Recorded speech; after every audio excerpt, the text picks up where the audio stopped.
My mother-in-law called me a gold digger at our wedding reception. James could have married anyone, but he chose the girl from the wrong side of town, she whispered loudly to the relatives at her table. I smiled graciously and cut another piece of our wedding cake. 15 years later, when their family business was on the verge of bankruptcy, the look on Margaret's face as I wrote the check that saved everything was worth every snide comment I'd ever endured. I stood in the gleaming kitchen of our Hampton estate, watching steam rise from my untouched coffee. It had been exactly 3 days since the Coleman family emergency meeting, where James's father had finally admitted the truth about their financial situation. 3 days since I'd offered the solution no one had seen coming. 3 days of stunned silence from my in-laws who had spent 15 years treating me like an unwelcome intruder in their prestigious family. The morning light filtered through the custom blinds we'd installed last spring, casting striped shadows across the marble countertops I'd selected. Outside, the gardener was tending to the roses I'd planted when we first bought this place, back when Margaret had questioned whether I could manage such an established property. As if growing up without family money somehow made me incapable of learning how to run a household. My phone vibrated against the counter. Diane, my closest friend, and the only person who knew the full truth about my financial situation. Well, have they called yet? She asked when I picked up. Radio silence, I replied, taking a sip of my now lukewarm coffee. James says they're processing. Processing that their daughter-in-law, the one they've looked down on for a decade and a half, just offered to save their entire legacy with money they never knew she had. I bet they are. I couldn't help but smile at Diane's indignation on my behalf. Since college, she'd witnessed every dismissive comment, every backhanded compliment, every pointed exclusion I'd endured from the Coleman family. The board meets tomorrow, I said. James says his father has no choice but to accept. The alternative is declaring bankruptcy and losing everything his grandfather built. And your terms? They're non-negotiable, right? Diane's voice was firm, protective. Completely non-negotiable. My terms were simple. In exchange for the significant cash infusion that would save Coleman Manufacturing, I would take a seat on the board. Not James, me. The family's charity case would help guide the 100-year-old company into the future. Have you told James yet? Diane asked, her tone softening. About where the money really comes from? This was the more complicated question. James knew about my trust fund, had known since before we married. What he didn't know was the true extent of it, or that I'd been quietly making investment decisions that had tripled its value over the past decade. Not everything, I admitted. He knows about my grandfather's trust, but not about what I've built from it. He thinks we're liquidating the original amount. The truth was more complex. My grandfather had been a quiet but brilliant investor who'd amassed considerable wealth despite his humble origins as a factory worker. He'd established a trust for me with 2 conditions. I couldn't access it until I turned 40, and I would receive quarterly statements but manage the investments myself from age 25 onward. Those 15 years of management had been my secret education. While the Colemans assumed I was simply a kindergarten teacher who'd trapped their son with my working-class charms, I'd been learning about market trends, studying investment strategies, and growing my inheritance into something that would have impressed even the most arrogant member of their social circle. Clarissa, you need to tell him everything before the meeting, Diane insisted. He should hear it from you, not when his family starts digging, and they will dig once you're on the board. She was right, of course. The Colemans might be facing financial ruin, but they would investigate every detail of this unexpected salvation. Their pride demanded it. I'll tell him tonight, I promised. After hanging up, I moved to the window overlooking our expansive backyard. James and I had purchased this property 8 years ago, a decision that had mystified his family. How could a manufacturing executive and a kindergarten teacher afford 5 acres in the Hamptons? I'd allowed them to believe James had stretched himself thin to maintain appearances. In reality, I'd paid cash for half the property value, explained to the Colemans as an unexpected inheritance from my mother's distant cousin, and we'd financed the rest conventionally. That had been my pattern throughout our marriage, allowing small glimpses of financial capability while concealing the true picture. A strategy born partly from my grandfather's insistence on financial privacy and partly from my own desire to see who James really was, independent of my money. He'd proven himself 1,000 times over. When we met at a charity fundraiser, he attending as a Coleman obligation, me there representing my school's outreach program, he'd been drawn to me despite his mother's obvious disapproval. He'd proposed 6 months later, withstanding the thinly veiled interventions from his parents. And throughout our marriage, he'd defended me against his family's subtle and not-so-subtle digs about my background, my career choice, my apparent lack of social standing. The irony wasn't lost on me. All those years the Colemans had worried. I was after their money, never suspecting I had far more of my own than their struggling manufacturing company had seen in a generation. My reflections were interrupted by the distinctive sound of James's car in the driveway. He wasn't due home from the office for hours. The fact that he'd returned midday confirmed what I already suspected. The situation at Coleman Manufacturing was even more dire than his father had admitted at the family meeting. I heard the front door open, followed by James's heavy footsteps in the hallway. When he appeared in the kitchen doorway, the strain of the past weeks was evident in the new lines around his eyes, the slight slump of his normally perfect posture. "That bad?" I asked quietly. He nodded, loosening his tie as he crossed to the refrigerator and pulled out a bottle of water. "The bank is calling in the loan. Dad miscalculated how quickly this would escalate." He took a long drink before continuing. "They've moved tomorrow's board meeting up to tonight. 7 o'clock. "I see." I kept my voice calm, though my pulse quickened. "And your father? Has he made a decision about my offer?" James's expression softened as he looked at me. "He doesn't have a choice, Clarissa. You're the miracle he didn't see coming." He crossed the kitchen and took my hands in his. "I still can't believe you're willing to do this. To put your trust fund, your security, into the company after how they've treated you." This was the moment Diane had urged me not to postpone. Looking into my husband's concerned eyes, I knew she was right. "James, we need to talk before that meeting. There's something about my financial situation that I haven't fully explained." Confusion flickered across his face. "What do you mean? Is there a problem with accessing the trust? If you're having second thoughts—" "No," I interrupted gently. "Not a problem. The opposite, actually." I led him to the kitchen island and gestured for him to sit. "Remember when I told you about my grandfather's trust fund? How I couldn't access it until 40? He nodded. "The one that matured 2 months ago. That's why your offer to help came at the perfect time." What I didn't explain was the full extent of it, or what I've been doing with it for the past 15 years. I pulled out my tablet and opened the secure investment app I used to track my portfolio.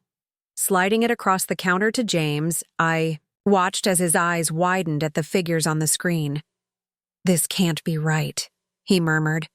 "This is a little over 48 million, I finished for him. The original trust was worth approximately 12 million when I turned 25. Grandfather's condition was that I couldn't access the funds until 40. But I could manage the investments, starting at 25.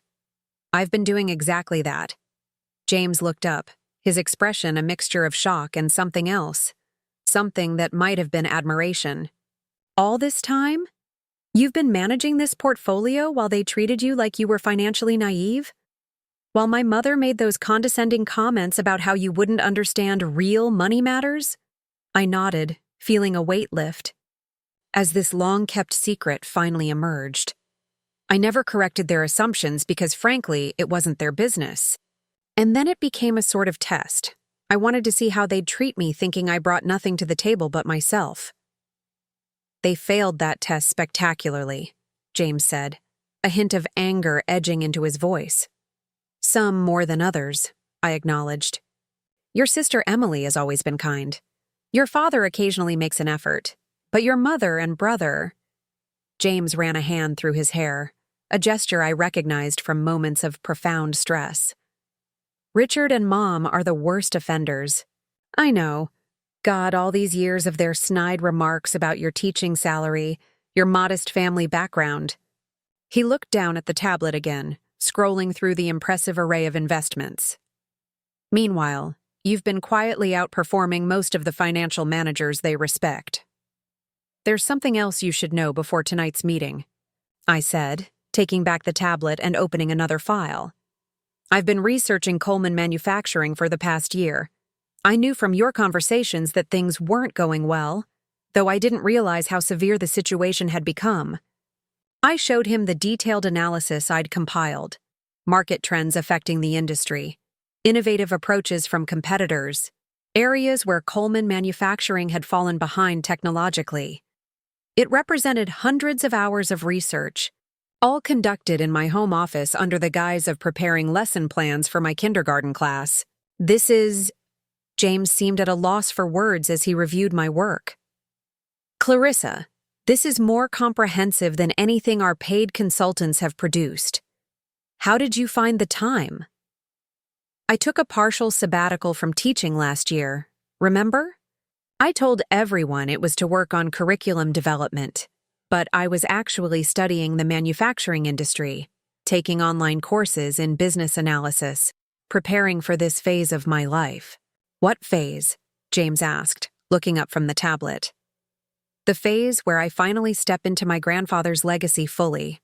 He built his wealth through smart investments, but he always regretted not taking a more active role in the companies he believed in. He wanted different for me? I took a deep breath. That's why my offer to save Coleman Manufacturing comes with the non-negotiable condition of a board seat. I don't just want to provide emergency funding, I want to help transform the company. James was silent for a long moment, processing everything I'd revealed. When he finally spoke, his voice was quiet with emotion. 15 years. 15 years of watching them underestimate you, of hearing my mother's subtle digs about your background, of Richard's condescending explanations about business matters as if you couldn't possibly understand. He shook his head. How did you bear it without setting them straight? I smiled, reaching across the counter to take his hand. Because I knew who I was, regardless of their opinions, and because you never once treated me the way they did. You valued me for exactly who I was, or who you thought I was. Who I knew you were, he corrected firmly. Your financial status doesn't change who you are, Clarissa. It never did. This was why I had fallen in love with James Coleman, despite his family's obvious disapproval. From our first meeting, he'd seen beyond surface judgments to the person beneath. So tonight, he said, straightening with new determination, you're going to walk into that boardroom and save the company my great-grandfather founded, and my family is going to have to reckon with 15 years of misjudgment. That's not why I'm doing this, I reminded him gently. The company employs over 300 people. Your family's legacy deserves preservation.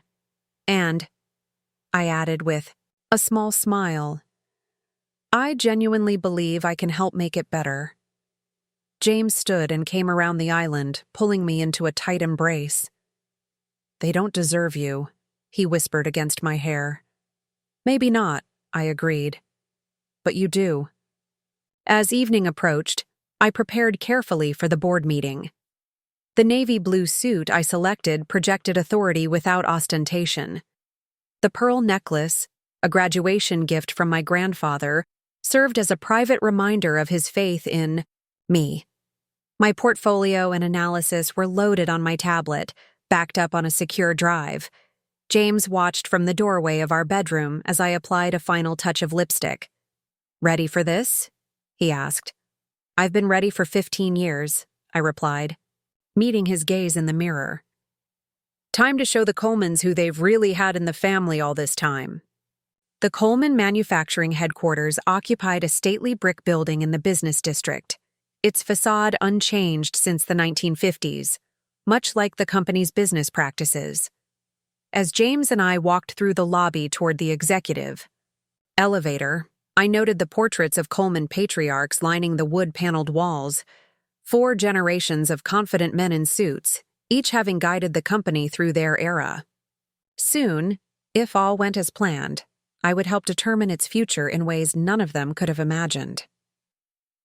James squeezed my hand as the elevator doors closed. Just so you know, Richard flew in from Chicago this afternoon. Mom insisted the entire family be present. Richard, James's older brother and the presumed heir to the Coleman legacy until his risky expansion strategies had begun backfiring 3 years ago. The same Richard who had once loudly wondered at a family gathering whether I understood how credit cards worked, given my disadvantaged upbringing. I would have been disappointed if he'd missed this, I replied, keeping my voice light. It wouldn't be a proper Coleman family turning point without Richard's particular brand of condescension. The elevator opened directly into the executive suite, where the family's longtime assistant, Elaine, greeted us with a tense smile. She'd always been kind to me, occasionally running interference when Margaret's comments crossed the line from subtle undermining to outright insult. "They're all in the boardroom," she said quietly. "Mr. Coleman Sr. is not in the best mood." "Is he ever?" James muttered as we passed her desk. The Coleman boardroom matched the building's old-world aesthetic: heavy mahogany table, leather chairs, and windows overlooking the city the family had helped build. William Coleman, James's father and current CEO, sat at the head of the table. His once commanding presence seemed diminished, shoulders slightly stooped under the weight of impending financial collapse.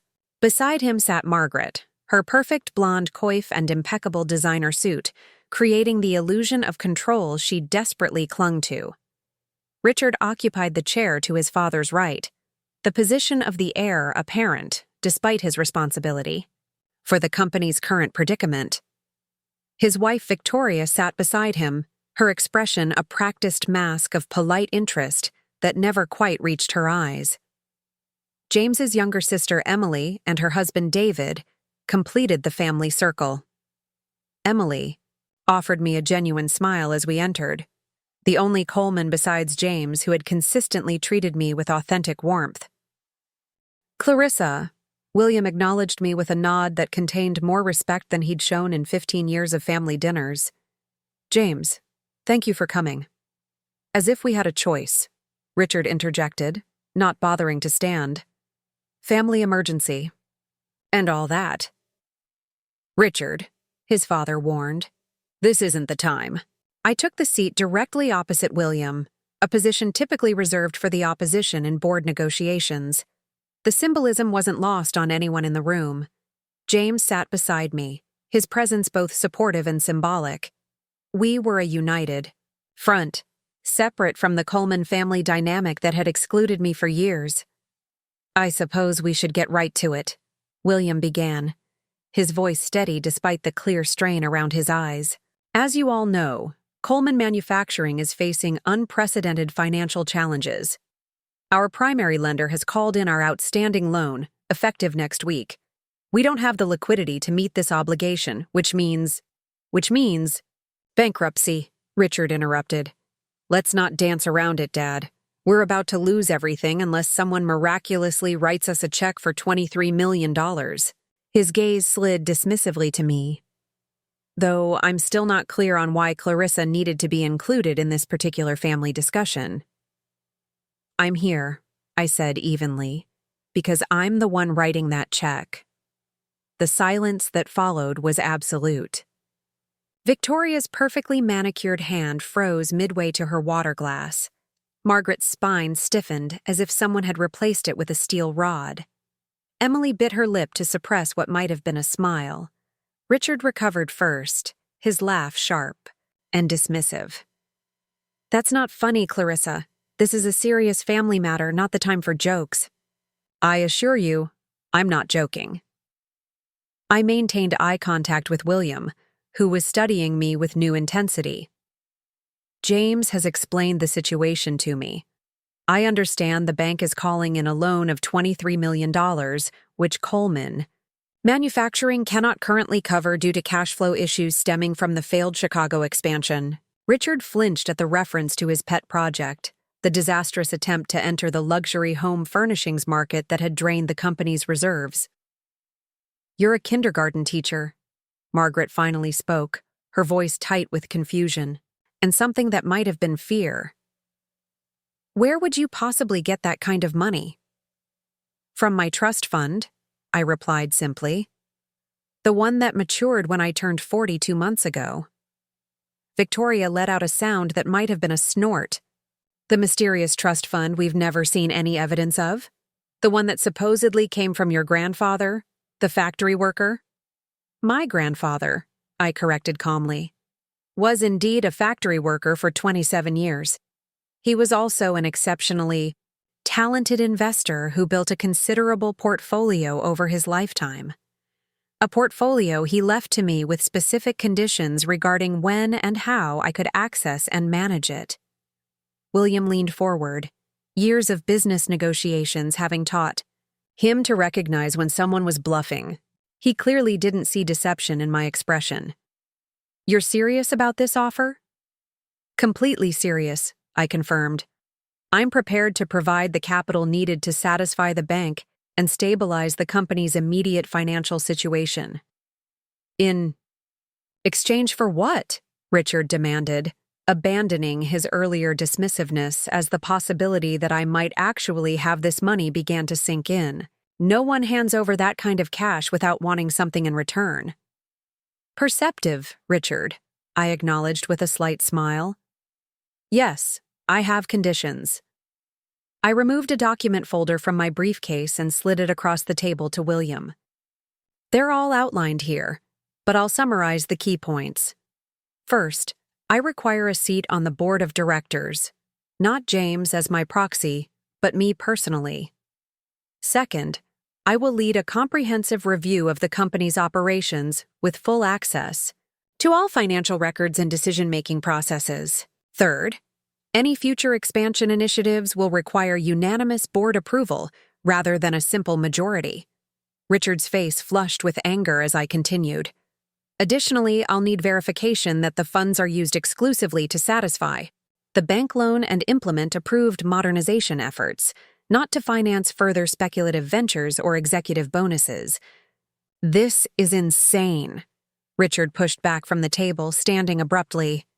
Dad, you can't seriously be considering letting an elementary school teacher dictate terms for our family's 100-year-old business. A kindergarten teacher, I corrected. Mildly, who is offering to save that 100-year-old business from bankruptcy. And I believe your father is pragmatic enough to recognize the difference between dictating terms and establishing reasonable conditions for a significant investment. William was already reading through my document, his expression unreadable. Margaret touched his arm, her voice low but audible. William, we need to discuss this privately. We don't even know if she actually has this money. I removed my tablet from my briefcase, unlocked it, and slid it across the table. My most recent portfolio statement, along with confirmation from my financial institution that the funds can be transferred as early as tomorrow morning. You're welcome to have your advisors verify its authenticity. William took the tablet, his eyebrows rising slightly as he reviewed the figures. Without a word, he passed it to Margaret, whose carefully composed expression cracked as she saw the numbers. The tablet made its way around the table, each Coleman family member reacting with varying degrees of shock as they realized the truth. The woman they had dismissed for 15 years as a financial nobody had the means to rescue their entire legacy. When the tablet reached Richard, he barely glanced at it before pushing it away. Where did this money really come from? Because I'm finding it hard to believe that the daughter of a postal worker and a nurse somehow has this kind of wealth. Richard, Emily spoke up, her voice sharp with unusual anger. Could you for once not be thoroughly unpleasant? Clarissa is offering to help us when no one else will. I'm just saying what everyone's thinking, Richard defended himself. This doesn't make sense. People like Clarissa don't just happen to have $40 million lying around. People like me? I repeated, allowing my carefully maintained civility to cool several degrees. What exactly do you mean by that, Richard? He waved a dismissive hand. You know exactly what I mean. You grew up in a rental apartment in the East Side neighborhood. Your parents were working class. You're a kindergarten teacher. This money had to come from somewhere else. Yes, I agreed. It came from my grandfather, who grew up even poorer than I did, worked in factories from age 16, and still managed to educate himself about financial markets. Who invested every spare dollar wisely and built a portfolio that outperformed most professional fund managers of his era. Who taught me to value education, hard work, and the power of quiet competence over flashy displays of wealth. I met Richard's gaze directly. People like me, as you put it, often understand the true value of money far better than those who've never had to earn it. The silence that followed was broken by William clearing his throat. These terms, he tapped the document I'd provided. They're actually quite reasonable, all things considered, more generous than what the venture capital firms were offering. Venture capital? James asked, speaking for the first time since we'd entered the room. You approached VC firms without telling me? William nodded gravely. As a last resort. They wanted controlling interest and planned to break up the company, keep the profitable divisions and sell off the rest, including most of our manufacturing operations here in the city, which would mean laying off at least 200 employees, I added, demonstrating my knowledge of the company's structure. Something I'm not proposing. My investment would keep Coleman manufacturing intact, preserve jobs, and provide the capital needed to modernize operations that have fallen behind industry standards. And in return, you get a seat at the table where you've never belonged, Margaret said, her voice brittle. I met my mother-in-law's gaze steadily. Margaret, I've been part of this family for 15 years, whether you've accepted that reality or not. I'm offering to save something that matters deeply to all of you. If my presence on the board is too high a price to pay for that, you're free to decline and pursue other options. I gestured toward the tablet, though I suspect those options are severely limited at this point. William looked at his wife, a silent communication passing between them before he turned to address the room. I need to consult with our financial advisors to verify Clarissa's offer and review these terms in detail. I propose we adjourn for 1 hour while I make those calls. I think that's wise, I agreed, rising from my seat. James and I will wait. In the lobby. I'm sure the family has things to discuss privately. As we turned to leave, Emily stood as well. I'll join you, if that's all right. I could use some fresh air, and I think some members of this family need space to adjust their worldview. She shot a pointed look at her brother and mother. In the building's lobby, Emily linked her arm through mine as we walked toward the small courtyard outside. I wish I had a camera to capture Richard's face when he saw your portfolio, she said, her voice warm with suppressed laughter. 15 years of condescending comments about your teaching salary, and all this time? It wasn't about the money, I explained, settling onto a bench in the early evening air. My grandfather was adamant that wealth should be private, used thoughtfully, not flaunted. He saw too many people defined by their bank accounts rather than their character. A lesson my family could stand to learn, Emily acknowledged. Though I'm curious, why now? You could have accessed this money 2 months ago when you turned 40. Why wait until the company was on the brink before revealing it? I considered her question carefully. I needed to see what would happen as the situation deteriorated. Whether William would protect the employees or prioritize family comfort. Whether the board would make responsible decisions or continue enabling Richard's risky ventures. I glanced back toward the building. And I needed to be certain this investment made financial sense, not just emotional sense. And does it? James asked, joining our conversation. Make financial sense, I mean. Coleman Manufacturing has been struggling for years. With current management and strategies, no, I admitted. But the company has solid fundamentals, a skilled workforce, and established client relationships. With modernized operations and more conservative financial management, it could not only recover, but thrive. I smiled at the surprise on their faces. What? Did you think I'd offer $23 million without doing my homework? Emily laughed, a genuine sound that cut through the tension of the evening. God, they've underestimated you for so long. I can't wait to watch you shake things up in that boardroom. Assuming William accepts my terms, I reminded her. He will, James said confidently. Dad's a proud man, but he's not foolish. He knows this is the only viable option for saving the company without dismantling everything his grandfather built. He was right. An hour later, we reconvened in the boardroom, where William announced that his financial advisors had confirmed the legitimacy of my offer.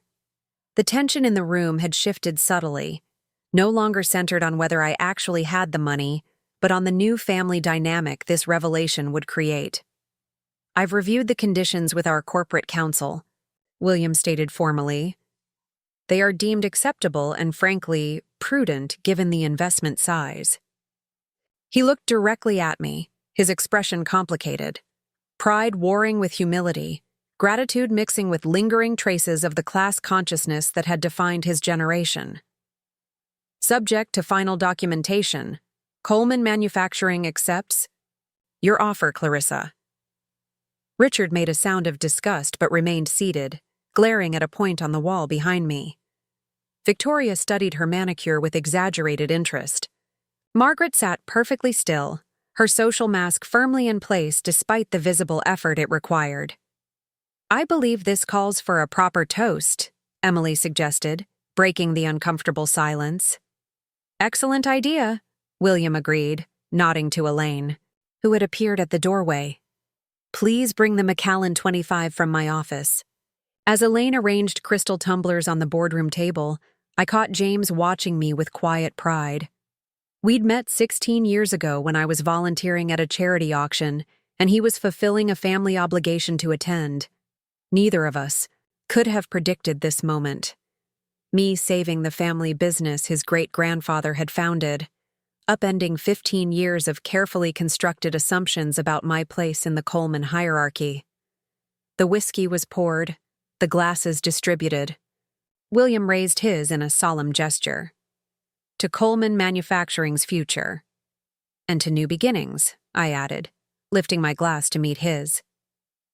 As the golden liquid burned a path down my throat, I thought of my grandfather. How proud he would be to see me not just managing his legacy, but actively using it to build something meaningful. The path ahead would be challenging. Changing the culture of a century-old family business wouldn't happen overnight.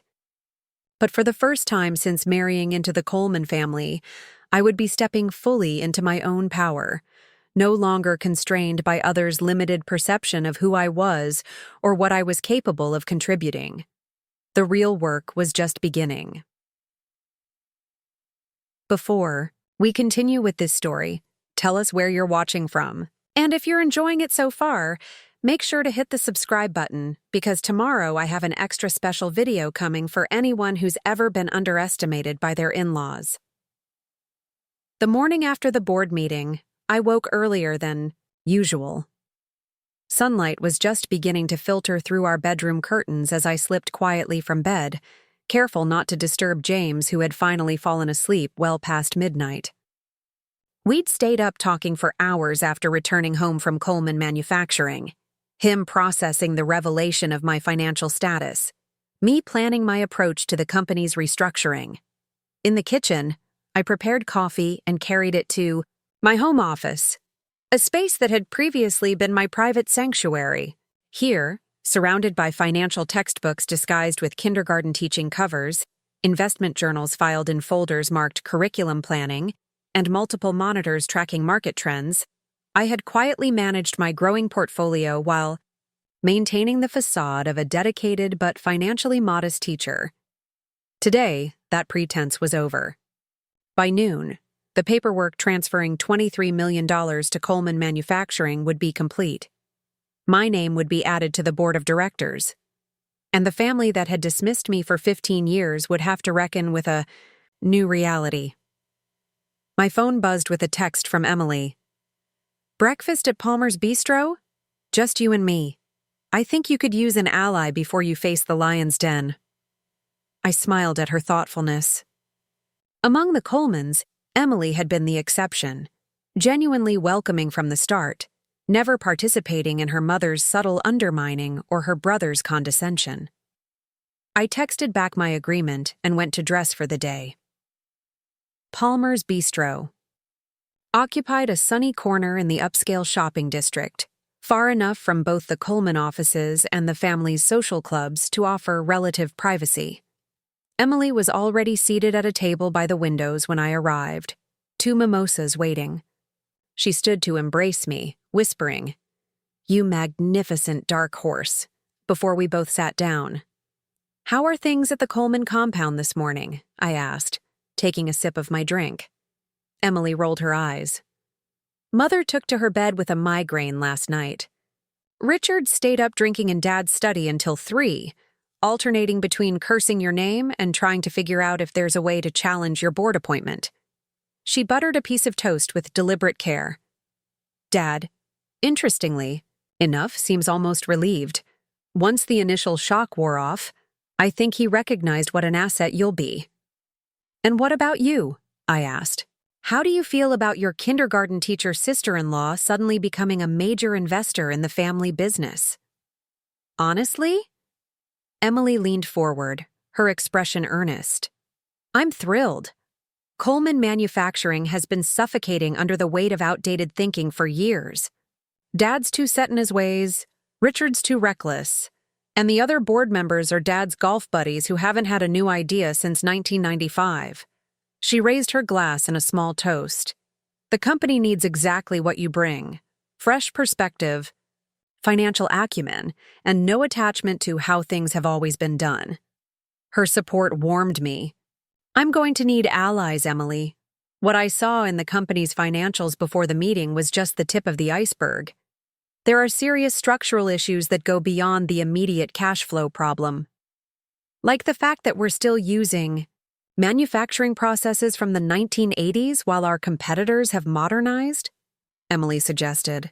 "Or that Richard's Chicago debacle wasn't his first expensive mistake, just the one that finally couldn't be hidden in creative accounting." I looked at her with new appreciation. "You know a lot more about the company's problems than you've let on." She shrugged, glancing around to ensure no one was within earshot. "I have a business degree too, remember? But Mother always made it clear that Coleman women support their husbands and run charity committees. They don't involve themselves in the family business. That was for the men." Her smile turned mischievous. "Which is why watching you walk into that boardroom with $48 million and unassailable terms was possibly the most satisfying moment of my adult life." "Well, prepare for more satisfaction," I replied, lowering my voice. "Because what I didn't mention last night is that I've prepared a complete modernization proposal, including updated manufacturing technologies, supply chain efficiencies, and a gradual shift toward sustainable materials that would position Coleman Manufacturing ahead of industry trends rather than scrambling to catch up." Emily's eyes widened. "You've really done your research." "For the past year," I confirmed. Once I realized the company was in trouble, which frankly was obvious from the balance sheets long before anyone admitted it, I started preparing for this moment. My grandfather always said opportunity favors the prepared. "Your grandfather sounds like he was remarkable," Emily observed. "Will you tell me more about him sometime? The real story, not the watered-down version you've shared at family gatherings." The question touched me. For 15 years, I'd strategically minimized my grandfather's achievements when discussing him with the Colemans, allowing them to maintain their assumption that my background was entirely working class with no financial sophistication. even James had received only partial truths. He knew my grandfather had left me a trust fund, but not the extent of the man's investment genius or the lessons he'd imparted. "I'd like that," I told Emily sincerely. "He was extraordinary, not just financially, but as a person. He taught me that wealth is a tool, not an identity, that how you use resources matters more than having them, that intelligence without compassion creates damage instead of value. Lessons the Coleman family could stand to learn," Emily noted dryly. "Speaking of which, you should prepare yourself for today's executive meeting. Mother has recovered sufficiently from her migraine to attend, and Richard has been calling board members all morning." "Attempting to form an opposition coalition?" I guessed. Emily nodded. "He doesn't understand that he's already lost. Dad has controlling interest, and he's accepted your terms. The other board members will follow his lead, especially once they realize you literally saved them from bankruptcy." She checked her watch. "The meeting's at 11. Are you ready?" "More than ready," I assured her, finishing my mimosa. "I've been preparing for this day for 15 years, whether I knew it or not." The executive floor of Coleman Manufacturing hummed with an unusual energy when I arrived at 10:45. Administrative assistants darted between offices with urgent purpose. The board members, mostly men in their 60s who'd known William Coleman since college, gathered in small clusters, their conversations stopping abruptly when they noticed me. Elaine approached with a thick folder and a supportive smile.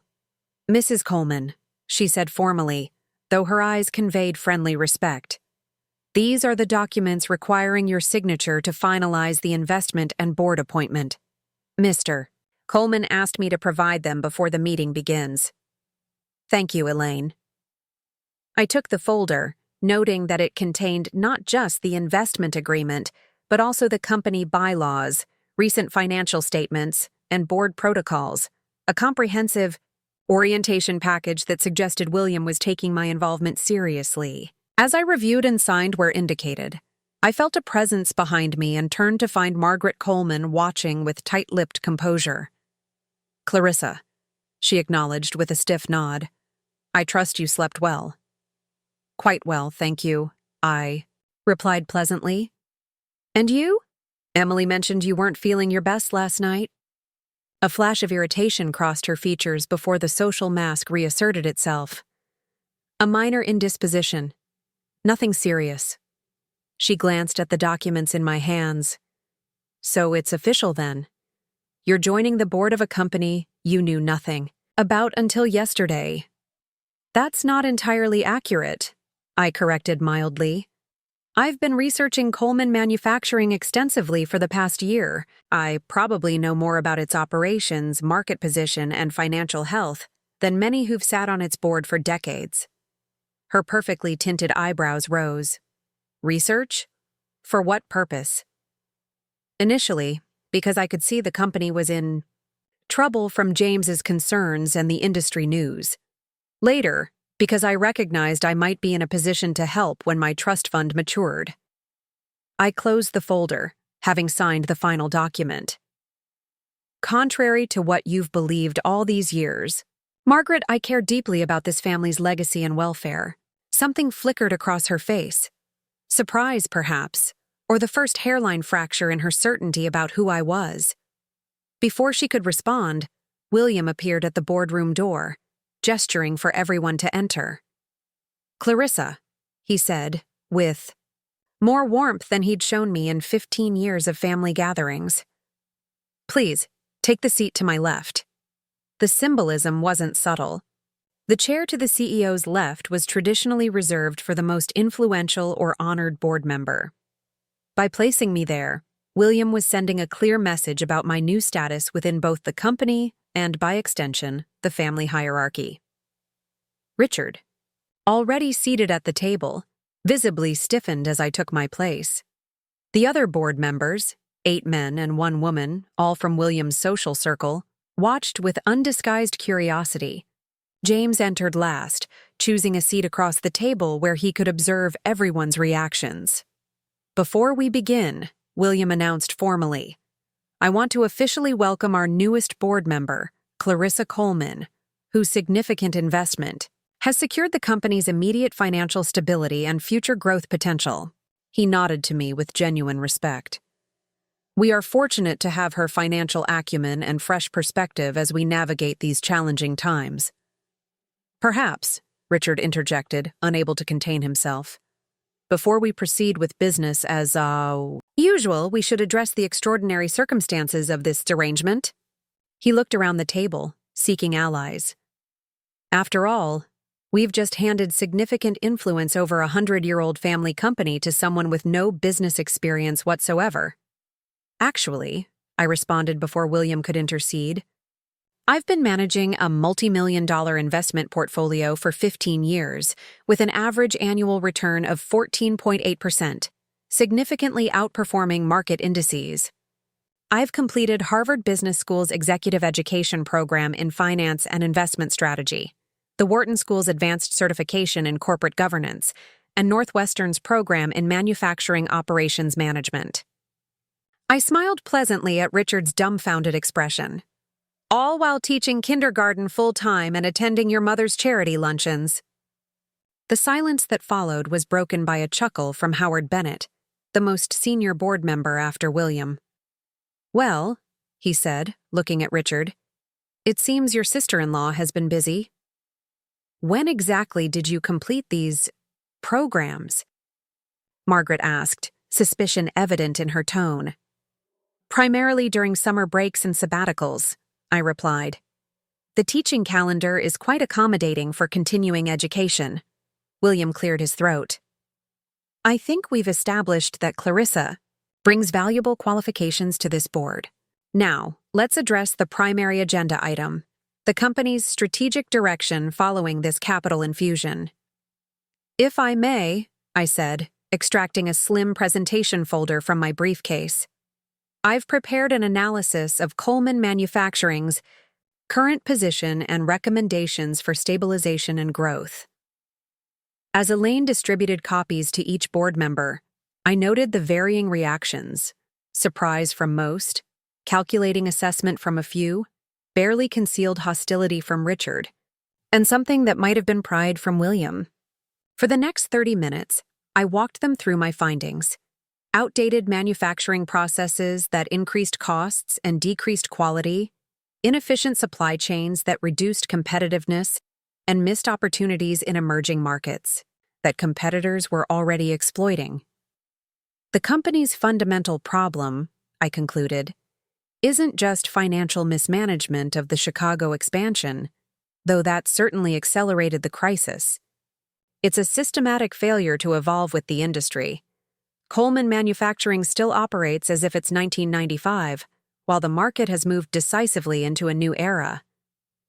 These are bold criticisms from someone who's been on the board for approximately 30 minutes, Richard observed acidly. "They're not criticisms, Richard. They're observations backed by data," I replied, pointing to the charts and figures in my presentation. "And they represent opportunities, not just problems. With targeted modernization and strategic repositioning, Coleman Manufacturing could not only recover but emerge as an industry leader again." Howard Bennett was studying my analysis with growing interest. "These manufacturing modernization estimates," he said, tapping a page, "are they accurate? Could we really achieve 30% greater efficiency with these investments?" "Conservative estimates, actually," I told him. "Our primary competitors implemented similar technologies 3 years ago and have seen efficiency improvements of 35–42%, according to industry reports." "The cost, though," another board member interjected, "even with your investment covering our immediate debt, this modernization plan would require significant additional capital, which is outlined on page 18, I replied. "A phased implementation that uses increased efficiencies from each stage to partially fund subsequent phases, combined with strategic divestment of underperforming assets, specifically the 3 properties Coleman Manufacturing has been carrying at a loss for over a decade." William was watching me with growing admiration. "You've clearly given this considerable thought, Clarissa." I don't make $23 million investments without due diligence, I confirmed, meeting his gaze directly. For the next 2 hours, the board engaged with my proposals, questioning assumptions, challenging projections, exploring implementation, timelines. Throughout, I maintained calm command of the material, addressing concerns with data-driven responses and practical solutions. Even Richard eventually shifted from outright hostility to grudging attention as the depth of my analysis became undeniable. As the meeting concluded, William made a surprising announcement. In light of Clarissa's comprehensive understanding of our challenges and opportunities, I'm appointing her to chair the Strategic Modernization Committee with authority to begin implementing the first phase of improvements immediately. Richard started to object, but Howard Bennett cut him off. It's the right move, William. We need fresh thinking, and Clarissa has demonstrated she has both the vision and the financial stake to lead this effort. He turned to me with genuine respect. I've sat on this board for 26 years, young lady, and I've never seen a more thorough analysis of our operations from anyone, including our paid consultants. As the boardroom emptied, Margaret lingered, waiting until we were alone before approaching me.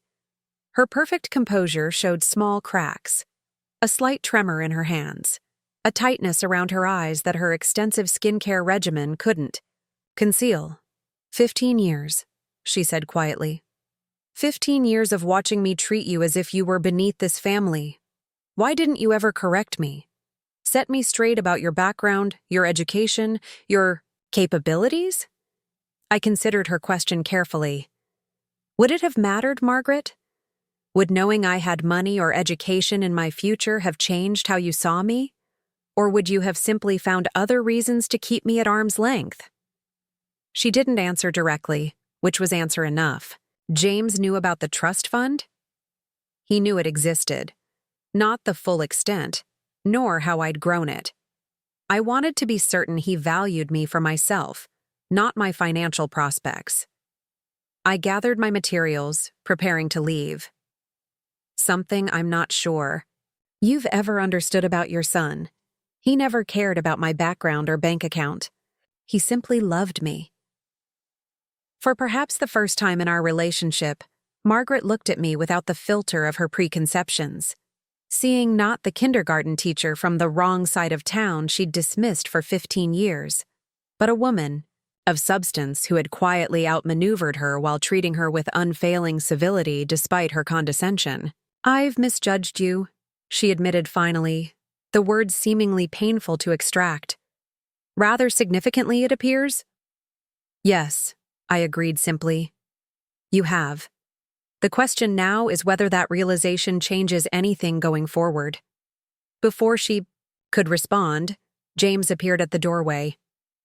Everything all right in here? He asked, his protective instinct evident in his stance. Fine, I assured him, with a small smile. Your mother and I are just adjusting to our new understanding of each other. I turned back to Margaret. I'll see you at the foundation luncheon tomorrow. I believe I'm still assigned to your table. As James and I walked toward the elevator, he squeezed my hand. That went better than I expected. Even Richard couldn't argue with your analysis once you got into the details. He tried valiantly, I noted with dry humor. But facts are stubborn things. Howard Bennett hasn't looked that engaged in a board meeting in years, James continued. Dad said he's already calling other board members, building support for your modernization plan. The elevator doors opened, revealing a surprised-looking Richard and Victoria, clearly not expecting to encounter us. An uncomfortable silence filled the small space as the four of us descended to the lobby. Congratulations on your committee appointment, Victoria finally said, her voice brittle with forced politeness. So unexpected. Yes, I agreed pleasantly. Life is full of unexpected developments, isn't it? Rather like discovering your sister-in-law has the means and expertise to save your family business just as it's about to collapse. Richard's jaw tightened, but he remained silent as the elevator reached the lobby and the doors slid open. As they exited, I heard Victoria murmur, "I told you we should have been nicer to her." Richard's response was lost as they crossed the marble expanse toward the exit. "This is just the beginning," James observed as we watched them depart. "The family dynamics are going to be interesting for quite some time." "Change always is," I replied, "especially for people who've defined themselves by a hierarchy that suddenly no longer exists." As we stepped into the bright afternoon sunlight, I felt a sense of liberation I hadn't fully anticipated. For 15 years, I'd maintained a careful facade, allowing the Colemans to believe what they wanted about my background, my capabilities, my worth. That constraint had lifted, revealing not just my financial resources but my true self. A woman with the vision, expertise, and determination to transform not just a struggling company, but, perhaps, a family that had lost its way. The real work was just beginning, but for the first time since marrying into the Coleman family, I would be bringing my full self to the table.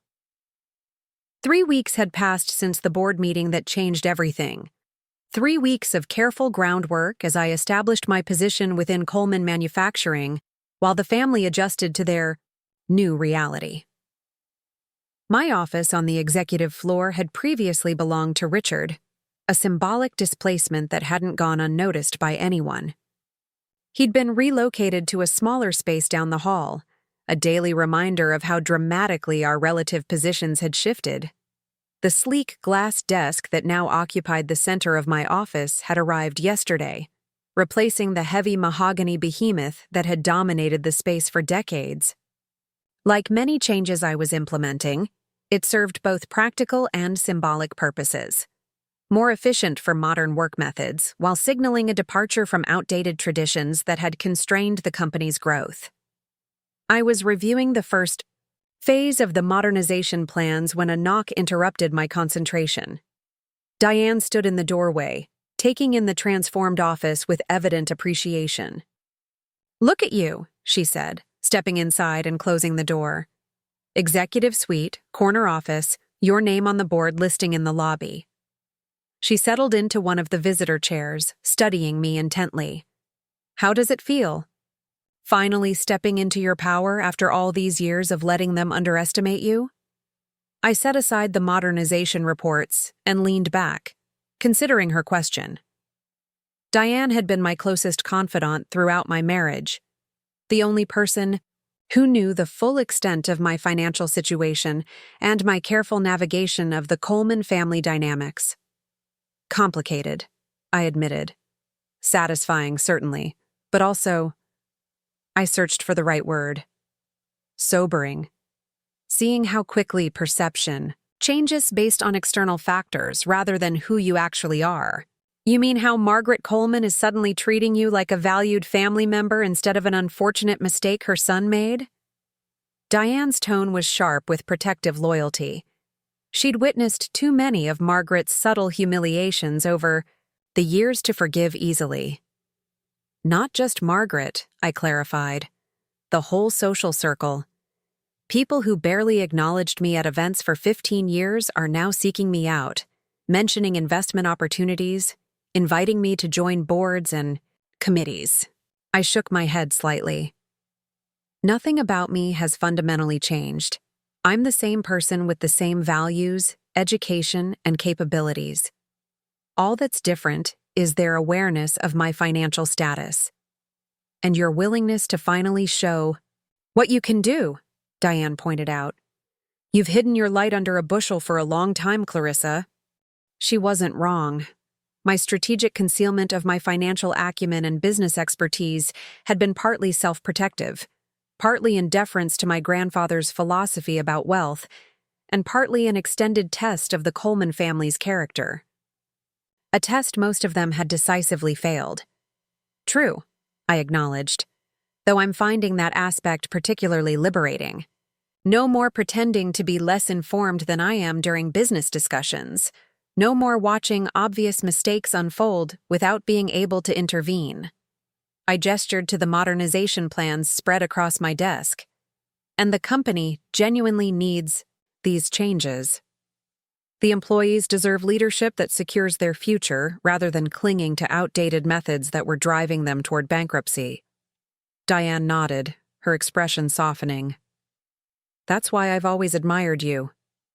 Even now, with every justification to simply enjoy watching the Colemans squirm, you're focused on doing what's right for the business and its people. She leaned forward conspiratorially. Though I hope you're enjoying at least a little of their discomfort. I allowed myself a small smile. I won't pretend there isn't a certain satisfaction when Richard has to defer to my expertise in meetings, or when Margaret has to introduce me as a board member to her friends. The smile faded. But that's not why I'm doing this. Coleman Manufacturing employs over 300 people who depend on its success, and despite everything, it matters to James. Speaking of James, Diane said, how is he handling all of this? Finding out his kindergarten teacher wife is actually a financial mastermind who could buy and sell his family several times over? With remarkable grace, actually, I replied, warmth entering my voice.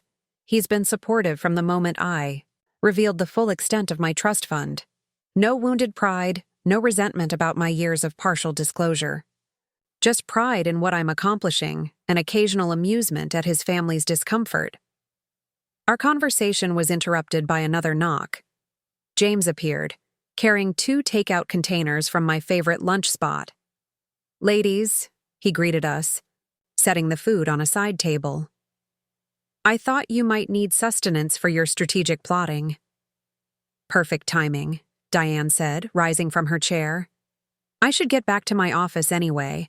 Some of us still have to work for a living. She winked at me to soften the joke, then gave James a quick hug before departing. How are the modernization plans coming? James asked, unpacking our lunch. We're ready to implement Phase 1 next week, I told him, joining him at the small conference table by the window.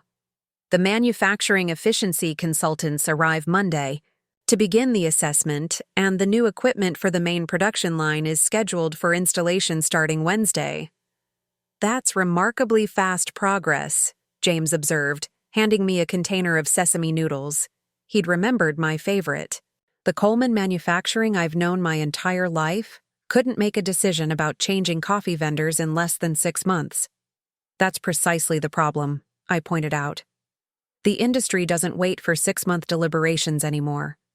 While your father's board was debating minor changes, competitors were implementing complete digital transformations of their production processes. James watched me with a mixture of admiration and curiosity as I outlined the implementation schedule. You know, he said when I paused, I'm still trying to reconcile the Clarissa I've known for 16 years with this corporate strategist sitting across from me. How did you manage to keep this side of yourself concealed for so long? It was a fair question, one I'd been expecting him to ask more directly since the revelation of my financial status. I never concealed it from you specifically, I clarified. I just compartmentalized. The kindergarten teacher who loved her, students, and the financial analyst who managed a growing portfolio existed in separate spheres. When I was with you and your family, I focused on being present in that role, rather than asserting my other capabilities. But surely there were moments when my family's condescension tested your patience. Times when you wanted to set the record straight? I considered the question, remembering countless dinner conversations where Richard had mansplained basic financial concepts to me, or Margaret had made pointed remarks about my modest background affecting my understanding of proper social conventions. Of course, I admitted, particularly at the beginning.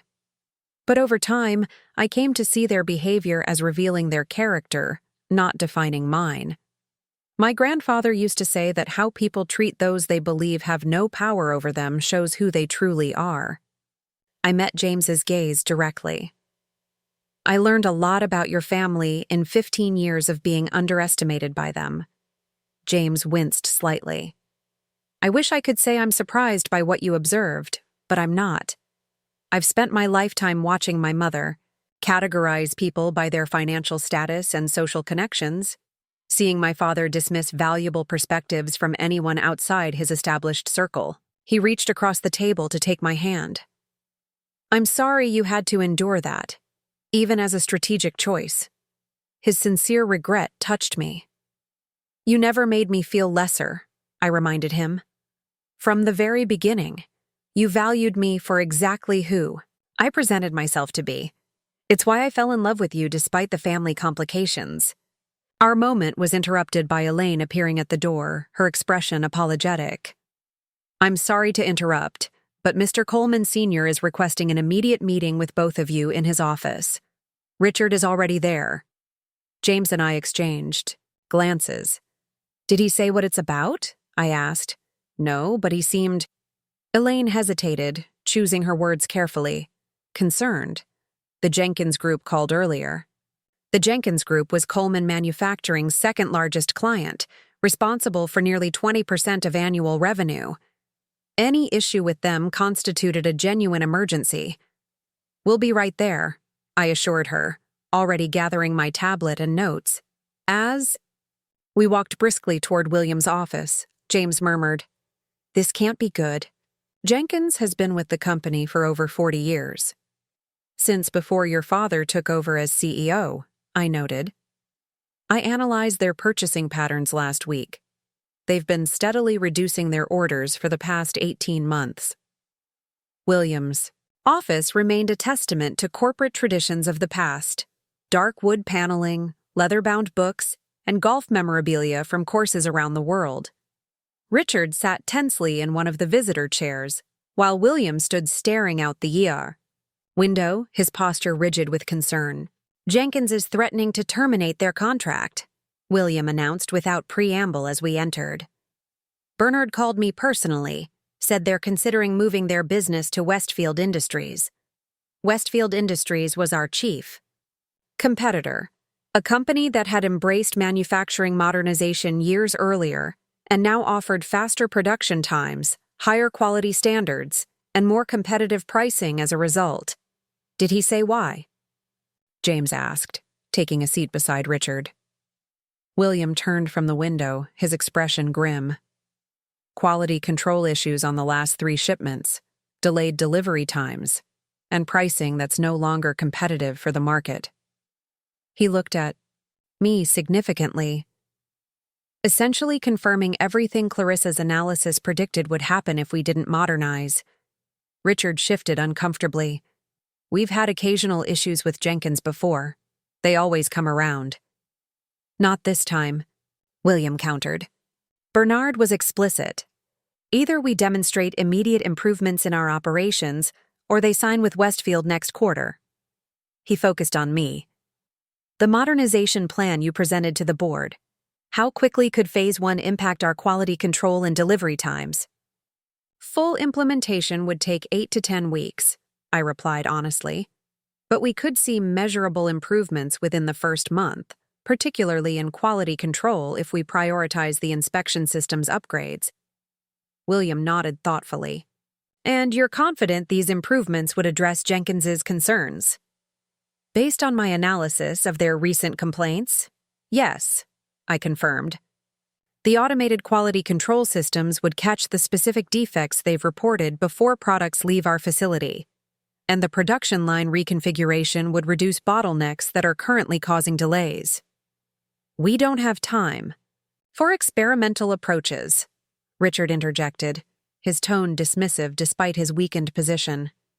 "Jenkins needs reassurance now, not promises about technology that might work in a few months." I turned to face him directly. "What's your alternative suggestion, Richard? More personal phone calls and golf outings with Bernard? Those relationship management techniques haven't prevented Jenkins from reducing orders by 23% over the past year and a half." Richard's face flushed at the precise figure, evidence that I'd researched the client relationship thoroughly. Before he could respond, William cut in. "Clarissa's right. The old approaches aren't working anymore." He straightened his shoulders, decision made. "I want the modernization plan accelerated. Pull whatever resources you need. If we can show Jenkins concrete improvements within 4 weeks, we might salvage the relationship." I'll adjust the implementation schedule immediately, I assured him, already making notes on my tablet. We'll prioritize the elements that directly impact their primary concerns. Good. William nodded sharply. And I want both of you involved, he added, looking between me and Richard. Clarissa for the modernization expertise, Richard for the client relationship history. It was a diplomatic attempt to include his son while acknowledging the changing power dynamics. Richard's expression suggested he recognized both the opportunity and the implied demotion in being assigned to support the initiative rather than lead it. Of course, I agreed smoothly. Richard's historical knowledge of the account will be valuable as we target our improvements. I turned to my brother-in-law with professional courtesy. Perhaps we could review the complete client communication. History this afternoon? I'd like to identify any patterns in their feedback that might inform our approach. Richard hesitated, clearly torn between resentment of my authority and recognition of the opportunity to demonstrate his continued value. Fine. He eventually conceded. 3 o'clock in the Client Relations Conference Room. I'll have Brenda compile the files. As the meeting concluded and we filed out of William's office, I felt a subtle shift in the company's atmosphere. Employees in the hallway noted our purposeful expressions and huddled together, speculating about new developments. The Jenkins account was too significant for word of potential trouble not to spread quickly. You handled that well, James commented, as we walked back toward my office. Both the technical response and managing Richard's ego. The company needs everyone pulling in the same direction right now, I replied. Including Richard, despite our history. His institutional knowledge is valuable, even if his business strategies haven't adapted to current market realities. James studied me with a slight smile. You really do care about saving Coleman Manufacturing, don't you? Beyond just protecting your investment or proving a point to my family. Of course I do, I confirmed, pausing outside my office door. 300 families depend on this company's success, and despite everything, it's part of our family legacy too. Hopefully something we can eventually pass on to the next generation, in better condition than we found it. His expression softened at the reference to our future children, a subject we'd discussed but deferred while focusing on our careers. You continue to amaze me, he said quietly. 15 years of letting my family underestimate you, and instead of seeking revenge when you finally revealed your capabilities, you're working harder than anyone to secure their future. Not revenge, I corrected gently. Justice. There's a difference. Revenge would be watching the company fail and enjoying the Colemans' downfall. Justice is creating a meritocracy where capability and contribution determine influence, not just family name or historical position. James leaned in to kiss my cheek. Well, Professor Coleman, I think you're teaching my family some valuable lessons they should have learned long ago. Speaking of teaching, I glanced at my watch. I promised to visit my former kindergarten class this afternoon. Mrs. Patterson is having the students present their community helper projects, and I said, I'd be there to see Lucas's presentation about teachers. James's smile broadened. From the boardroom to the kindergarten classroom in the same day, you really do contain multitudes. Different contexts, same values, I replied. Whether I'm helping 5-year-olds understand their potential or restructuring a manufacturing company, the core purpose is creating environments where growth and excellence can flourish. After confirming our dinner plans for that evening, I gathered the materials I'd need for my 3 o'clock meeting with Richard and headed toward my car. The drive to Oakwood Elementary took just 15 minutes, a journey between worlds that highlighted the dual nature of my life these past 15 years. As I pulled into the familiar parking lot, I felt the corporate strategist mindset recede, replaced by the warmth and openness that had made me an effective teacher for so long. Patterson's classroom buzzed with the organized chaos of 26 5-year-olds preparing to present their projects. My former students rushed to greet me with hugs and excited updates on their lives since I'd stepped away from full-time teaching. For the next hour, I sat on a too-small chair watching earnest presentations about doctors, firefighters, police, officers, and yes, teachers. Lucas had created a detailed poster showing everything teachers do to help children learn and grow. As I applauded each child's work, I reflected on the stark contrast between this environment and the tense boardroom I'd occupied that morning. Both were meaningful spaces where important work happened, yet society valued them so differently, a disparity reflected in compensation, prestige, and perceived importance. My phone vibrated with an incoming text. Richard canceling our 3:00 meeting with a vague excuse about needing to handle an urgent client matter. A transparent attempt to reassert some control by making me adjust to his schedule. I texted back that we would reschedule for tomorrow morning, adding that I would use the time to continue reviewing the modernization implementation plan instead. As I drove back toward Coleman Manufacturing, I recognized that Richard's resistance represented more than just personal animosity toward me. He exemplified an entire approach to business that prioritized relationships over outcomes, tradition over innovation, hierarchy over meritocracy. For the company to truly transform, that mindset would need to change throughout the organization. My phone rang through the car's Bluetooth system. It was Howard Bennett, the senior board member who had emerged as my strongest ally besides William. "Clarissa," he began without preamble when I answered, "I've been reviewing your modernization proposals in more detail. The equipment upgrades are clearly necessary, but I'm particularly impressed by your organizational restructuring recommendations. Flattening the management hierarchy and implementing cross-functional teams is exactly what we need." "Thank you, Howard," I replied, pleased by his grasp of the less tangible but equally important aspects of my plan. The cultural and structural changes are just as critical as the technology upgrades if we want sustainable improvement. "Precisely why I'm calling," he continued. "I've spoken with 3 other board members who agree. We'd like to accelerate the full modernization plan, not just the elements affecting Jenkins. William is on board conceptually, but concerned about the capital requirements for phases 2 and 3. This was a significant development, board members initiating action rather than merely responding to proposals. The financial projections show that Phase 1 efficiencies will partially fund subsequent phases," I reminded him. "But you're right that additional capital would be required for full implementation on an accelerated timeline." "Which is why," Howard said, his tone suggesting he was coming to his main point, "we'd like to discuss the possibility of you increasing your investment, with corresponding adjustments to your equity position, of course." The request wasn't entirely unexpected. My initial investment had addressed the immediate crisis but not the long-term transformation the company needed. Increased investment would mean increased ownership, potentially shifting control away from the Coleman family for the first time in the company's 100-year history. "That's a significant conversation," I acknowledged carefully. "One that would need to include William and James at minimum." "Of course," Howard agreed. "I've scheduled a special executive session for tomorrow afternoon, just the key board members and you." He paused meaningfully. "Not Richard.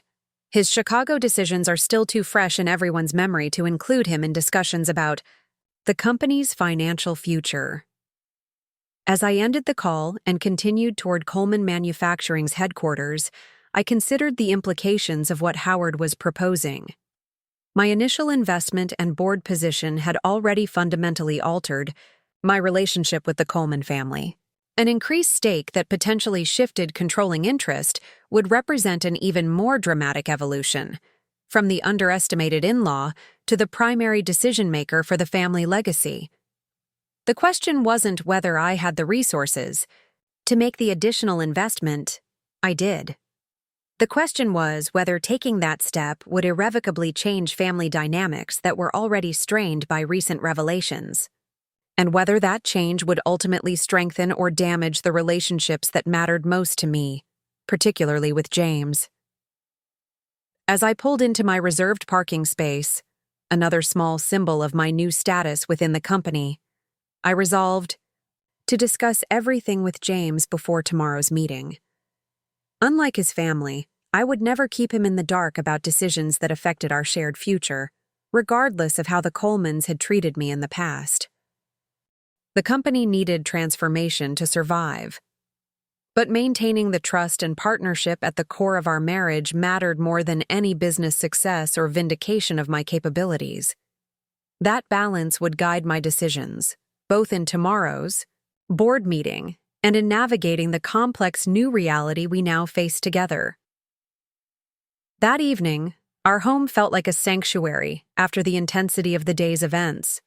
James and I had chosen to eat in rather than brave another restaurant where we might encounter members of the Coleman social circle still processing the dramatic shift in my status. The kitchen island was scattered with takeout containers from our favorite Thai place as we discussed the implications of Howard's proposal. Additional investment would essentially make you the controlling partner in Coleman manufacturing, James observed, refilling our wine glasses. The family hasn't ceded majority control in 100 years, which is why I wanted to discuss it with you first, I replied, picking at the remains of my pad thai. This isn't just a business decision. It would fundamentally alter your family dynamics, even more than my initial investment has. James leaned against the counter, studying me thoughtfully. You know what's strange? I'm not troubled by the prospect. Not in the way I probably should be as a Coleman. He took a sip of his wine. Maybe because I've watched my father and brother make increasingly poor decisions over the past decade while refusing input from anyone outside their circle. Your father has generally acted in good faith, I pointed out fairly. He's simply constrained by outdated business paradigms and excessive loyalty to tradition. Richard's decisions, on the other hand, were reckless and self-serving, James finished bluntly. The Chicago expansion was about building his personal reputation as an innovator, not creating sustainable value for the company. He ignored every warning sign and steamrolled anyone who questioned him. This assessment matched my own analysis, but hearing it from James confirmed that my perspective wasn't colored by personal history with Richard.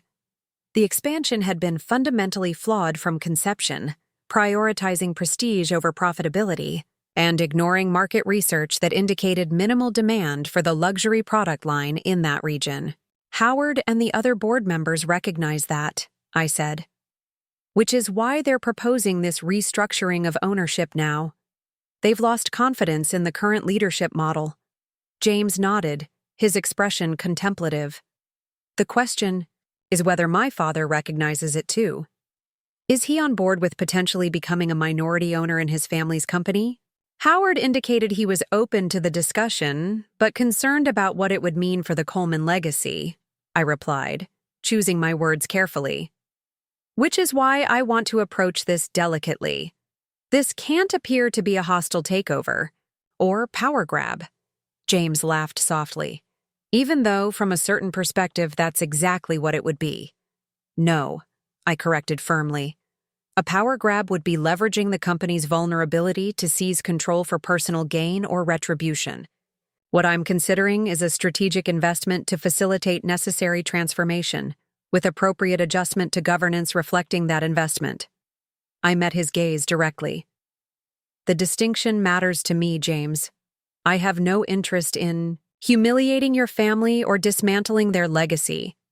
His expression softened. I know that. It's one of the countless reasons I love you. He moved around the island to stand beside me. So, what's your plan for tomorrow's meeting? I'll listen. First, I decided. Understand exactly what Howard and the others are proposing, what transformation timeline they envision, and how your father feels about the implications for family control. I tapped my fingers thoughtfully against my wine glass. Then I'll present alternatives. Perhaps a structured investment with benchmarks that gradually shift control as strategic objectives are achieved. That would give your father and the family time to adjust to the new reality.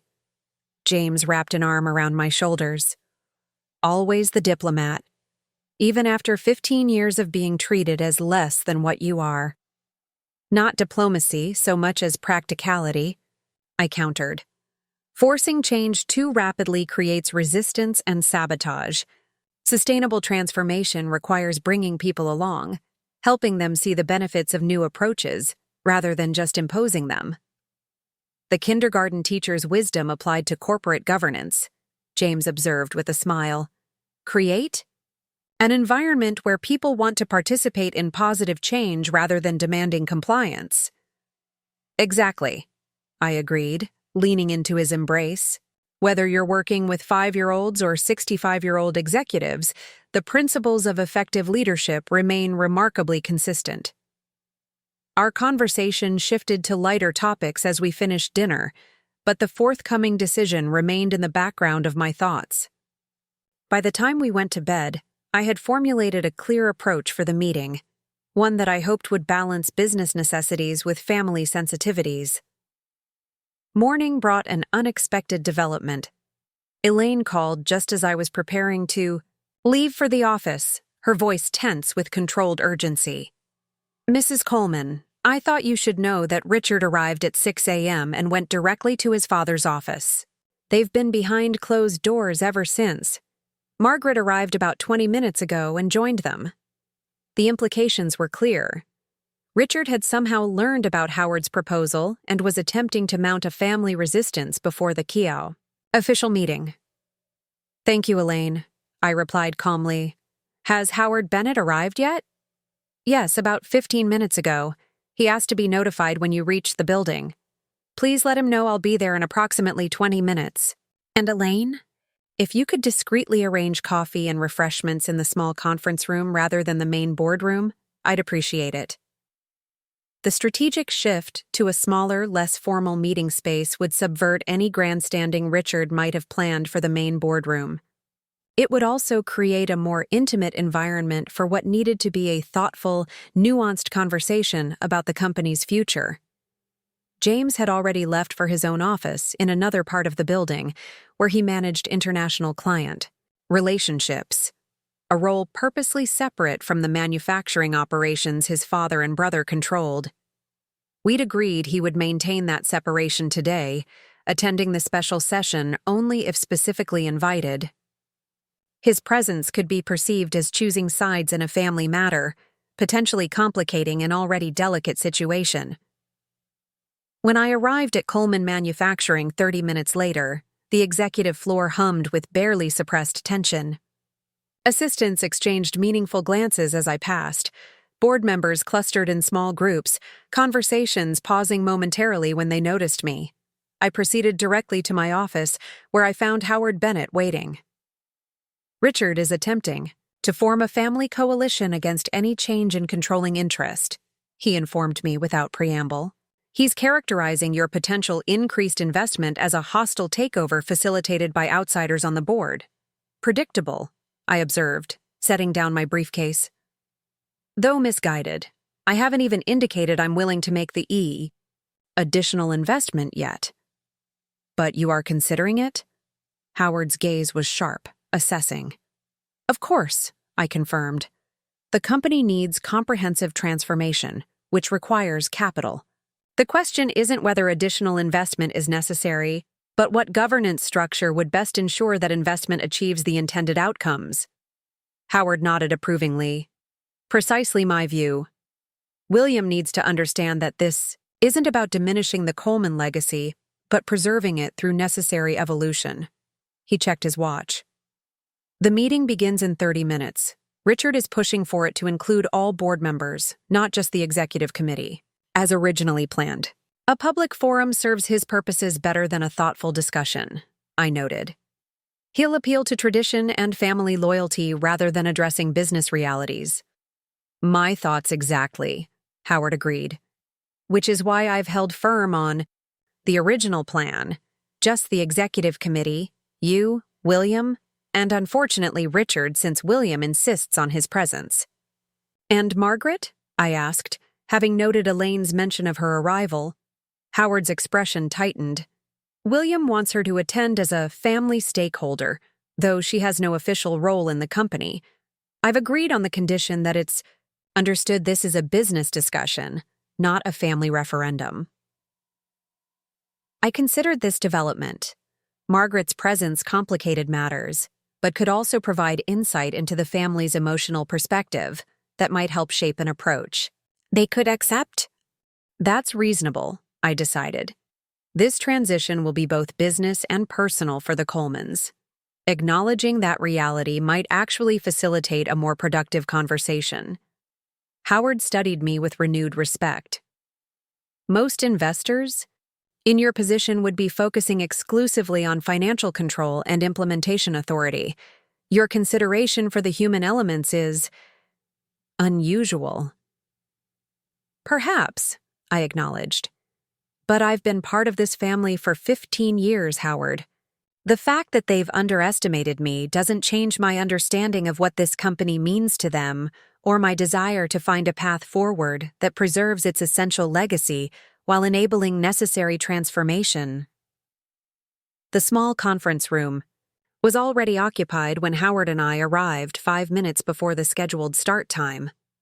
William sat at the head of the oval table, his posture rigidly formal. Margaret beside him, her expression a careful mask. Richard paced near the windows, tension evident in every movement. 3 other executive committee members, Howard's allies, occupied the remaining seats, their collective presence forming a subtle counterbalance to the Coleman family block. Clarissa, William acknowledged me with a nod that contained complex emotions, respect, wariness, perhaps a touch of resignation. I understand you've been discussing additional investment, possibilities with Howard and others without bringing these considerations to me first. So that would be the approach, positioning me as circumventing proper authority rather than responding to board member initiatives. Richard had clearly been working to shape the narrative. Actually, I corrected gently as I took my seat, Howard approached me yesterday after the Jenkins situation highlighted the urgency of implementing our modernization plan more rapidly than initially proposed. I immediately indicated that any such discussion would need to include you as CEO and family stakeholder, Howard confirmed with a nod.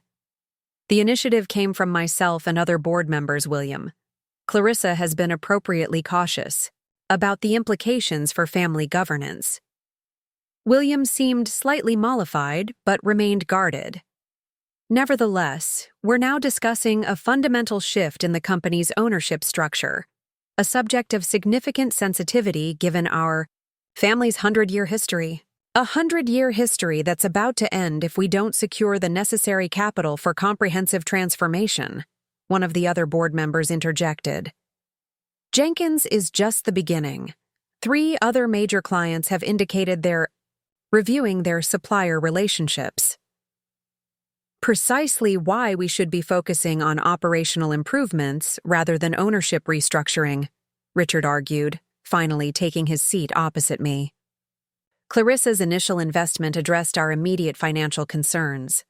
There's no justification for diluting family control further, except that the company needs an estimated $35 million in additional capital to implement the full modernization plan on an accelerated timeline, Howard countered.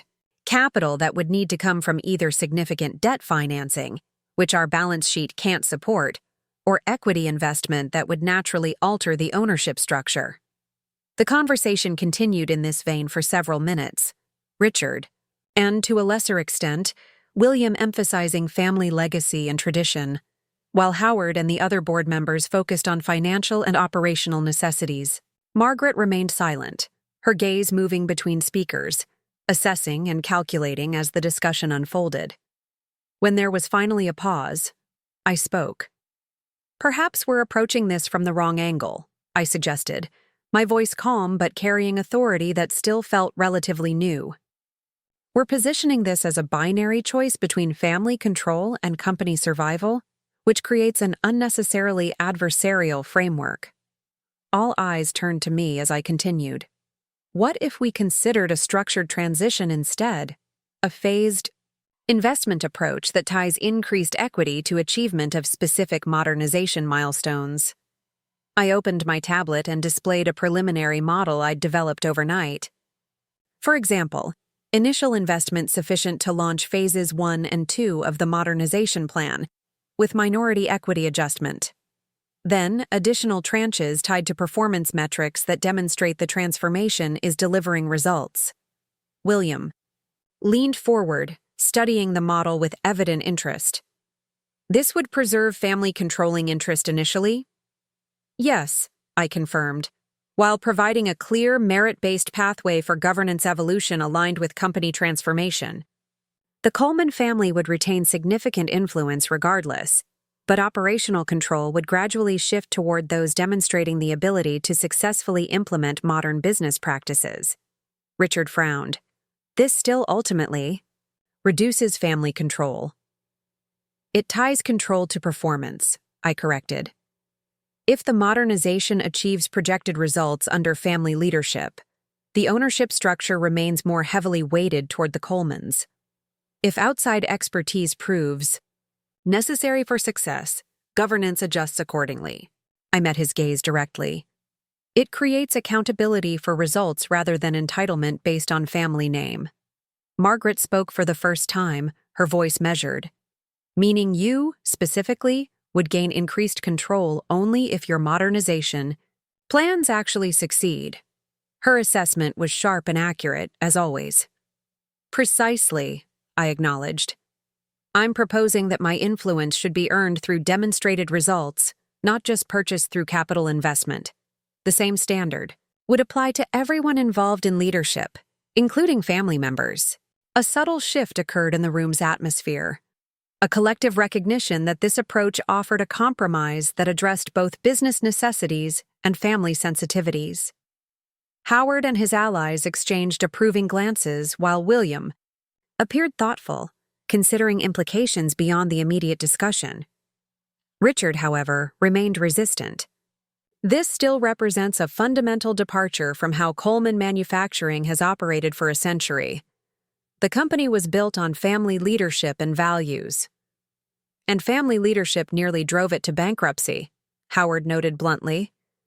With respect, Richard, your Chicago expansion decisions alone cost the company nearly $18 million and severely damaged our credibility with key clients. Before Richard could respond defensively, I intervened. The point isn't to assign blame for past decisions, but to create a governance structure that combines the best of Coleman family values with necessary business evolution. I turned to William. Your father and grandfather built this company on principles of quality, reliability, and commitment to both customers and employees. Those values remain essential to its identity and success.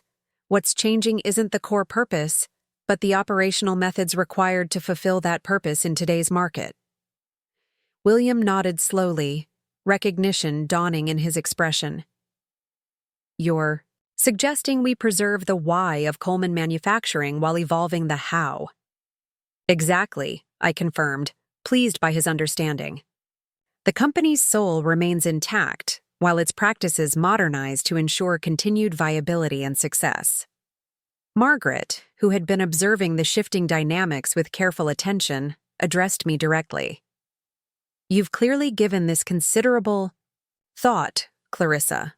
Far more than someone solely interested in financial control would bother with. Her tone held a reluctant respect that would have been unimaginable weeks earlier. Because financial control has never been my primary objective, I replied honestly.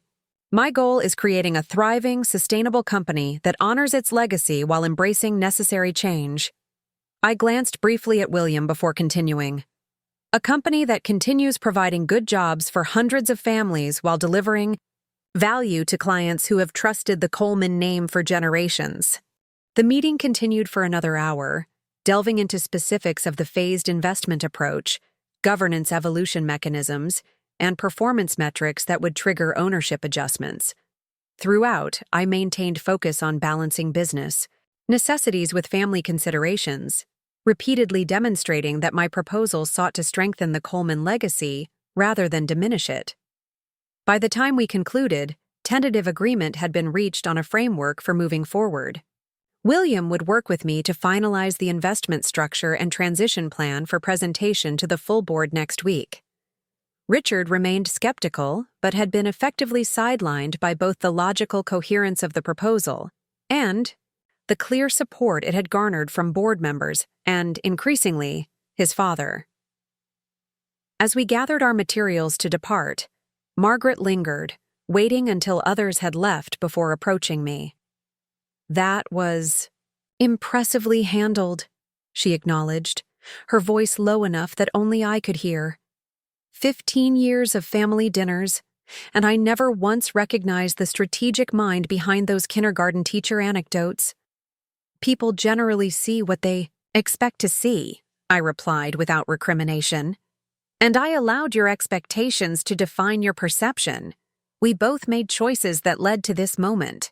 She considered this, then asked the question that had likely been troubling her since the revelation of my financial resources. "Why did you stay? All those years of subtle condescension from me, outright dismissal from Richard. You could have established yourself anywhere, built a life without those complications." "Because I loved James," I answered simply. "And because I recognized something worth preserving in the Coleman family despite its flaws. A commitment to building something meaningful that outlasts individual careers or lifetimes." I gathered my tablet and notes. "That's still what motivates me, Margaret. Not revenge or vindication, but creation of lasting value." As I walked toward my office after the meeting, I felt a complex mix of emotions: satisfaction at the progress made, concern about the challenges ahead, and a quiet sense of justice that had nothing to do with humiliating the Colemans and everything to do with finally contributing my full capabilities to a company that would benefit from them. The path forward remained complicated, the family dynamics still fraught with past resentments and future uncertainties. But for perhaps the first time since marrying into the Coleman family, I felt fully seen and acknowledged for who I truly was. Not just James's wife from the wrong side of town, but a woman of substance with valuable contributions to make to the legacy that bore my married name. That recognition, more than any financial investment or corporate title, represented the truest form of justice after 15 years of being underestimated. 6 months after that pivotal meeting, I stood at the podium during Coleman Manufacturing's centennial celebration, surveying the transformed company around me. The modernization plan had exceeded projections, with production efficiency up 42% and quality metrics at historic highs. Jenkins had not only remained a client, but increased their orders by 30%. Most importantly, every employee had kept their job, with many receiving additional training for the new systems. William had gracefully transitioned to chairman emeritus, focusing on client relationships while I assumed the CEO position. Richard had eventually found his place leading the company's charitable foundation, where his networking skills proved genuinely valuable. And Margaret, perhaps the most surprising evolution, had become one of my strongest advocates, admitting to her friends that her brilliant daughter-in-law had saved the Coleman legacy. As I concluded my speech about honoring tradition while embracing change, I caught James's eye in the front row. His proud smile reflected everything we'd built together, a marriage based on seeing each other's true worth, regardless of external perceptions. The trust fund that had once been my carefully guarded secret had become a catalyst for transformation, not just of a company, but of an entire family's understanding of value, contribution, and respect. The money itself had mattered far less than what it revealed. That worth isn't determined by others' perception, but by the capabilities we choose to develop and the values we consistently uphold. Sometimes life gives us the perfect opportunity to show those who underestimated us exactly who we've been all along. And sometimes, the most powerful response to years of being dismissed isn't revenge, but excellence. If my story resonated with you today, hit that subscribe button and share your own experiences in the comments below. Next week, I'll be sharing another powerful story about standing your ground when everyone expects you to back down. You won't want to miss it.